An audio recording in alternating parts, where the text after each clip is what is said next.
আলহামদুলিল্লাহি রাব্বিল আলামিন। সমস্ত প্রশংসা মহান রব্বুল আলামিনের জন্য। শান্তি নাজিল হোক আমাদের প্রিয় নবী জনাবে মুহাম্মদ রাসূলুল্লাহ সাল্লাল্লাহু আলাইহি সাল্লামের প্রতি। আল্লাহ সুবহানাহু ওয়া তাআলা কোরআনে কারিমে সূরা মুমিন ৬০ নং আয়াতের মধ্যে আল্লাহ সুবহানাহু ওয়া তাআলা বলেন, উদউনি আস্তাজিব লাকুম, তোমরা আমাকে ডাকো, আমি তোমাদের ডাকে সাড়া দিব।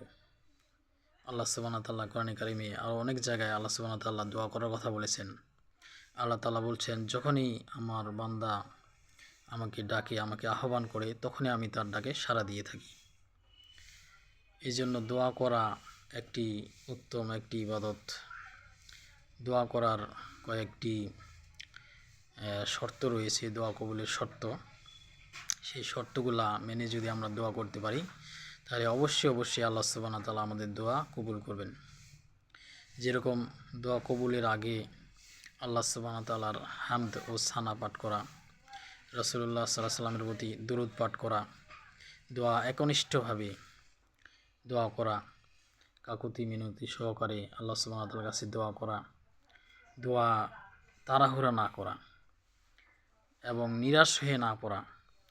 দোয়ার প্রতি আত্মবিশ্বাস থাকতে হবে যে আল্লাহ সুবহানাহু ওয়া তাআলা অবশ্যই আমার দোয়া কবুল করবেন। এইভাবে দোয়া করা এবং গভীর মনোযোগ দিয়ে দোয়া করতে হবে। আল্লাহ সুবহানাহু ওয়া তাআলার যে সমস্ত নামগুলো রয়েছে, এই নামগুলা ধরে আল্লাহ সুবহানাহু ওয়া তাআলাকে ডাকা। ইয়া আল্লাহ, ইয়া রহমান, ইয়া রাহিম, ইয়া কারিম, ইয়া সাত্তার, ইয়া জাল জালালি ওয়াল ইকরাম, ইয়া জাল জালালি ওয়াল ইকরাম, ইয়া হাইয়ু ইয়া কাইয়ুম, ইয়া হাইয়ু ইয়া কাইয়ুম। এইভাবে করে আল্লাহ সুবহানাহু ওয়া তাআলাকে বারবার ডাকা এবং নিজের ভুলের জন্য আল্লাহ সুবহানাহু ওয়া তাআলার কাছে ক্ষমা চাওয়া, আল্লাহ সুবহানাহু ওয়া তাআলার কাছে অনুতপ্ত হওয়া, আল্লাহ তাআলার কাছে বারবার ক্ষমা চাওয়া। এইভাবে করে আল্লাহ সুবহানাহু ওয়া তাআলার কাছে যদি আমরা দোয়া করি, তাহলে অবশ্যই আল্লাহ সুবহানাহু ওয়া তাআলা আমাদের দোয়া কবুল করবেন। এবং দোয়া কবুলের জন্য তাড়াহুড়া করা যাবে না এবং দোয়ার মধ্যে কোনো আত্মীয়তার সম্পর্ক ছিন্ন করা, এই ধরনের দোয়া করা যাবে না। আল্লাহ সুবহানাহু ওয়া তাআলা অবশ্যই মানুষের দোয়া কবুল করবেন। হয় দুনিয়াতে তাড়াতাড়ি দোয়া কবুল করবেন, অথবা এই দোয়াটার বিনিময়ে পরকালে আল্লাহ সুবহানাহু ওয়া তাআলা তার জন্য পুরস্কার দান করবেন, অথবা এই দোয়াটির বিনিময়ে আল্লাহ তাআলা এই দোয়াটির বিনিময়ে অন্য কোনো বিপদ আপদ আল্লাহ তাআলা দূর করে দেবেন।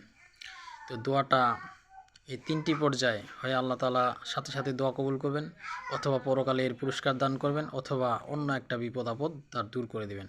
আল্লাহ সুবহানাহু ওয়া তাআলা অবশ্যই প্রত্যেকটি মানুষের দোয়া কবুল করে থাকেন।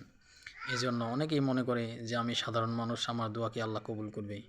আসলে এই কথাটি ভুল। আল্লাহ তাআলা কোরআনে কারিমে বলছেন, যখনই কোনো আহ্বানকারী আমাকে আহ্বান করে, যখনই কোনো ব্যক্তি আমার কাছে দোয়া করে, তখনই আমি তার আহ্বানে সাড়া দিয়ে থাকি। আল্লাহ সুবহানাহু ওয়া তাআলা এখানে শিক্ষিত বা মূর্খ, সাধারণ মানুষ বা জ্ঞানীগুণী বা আলেম সমাজ এরকম কথা বলেন নাই। যেই ব্যক্তি আল্লাহ সুবহানাহু ওয়া তাআলার কাছে দোয়া করবে একনিষ্ঠভাবে, আল্লাহ সুবহানাহু ওয়া তাআলা অবশ্যই তার দোয়া কবুল করবে। তাই আমরা খালিস অন্তরে একনিষ্ঠভাবে আল্লাহ সুবহানাহু ওয়া তাআলার কাছে আমরা দোয়া করার চেষ্টা করব। আল্লাহ সুবহানাহু ওয়া তাআলা আমাদের সেই তৌফিক দান করুক। আমিন।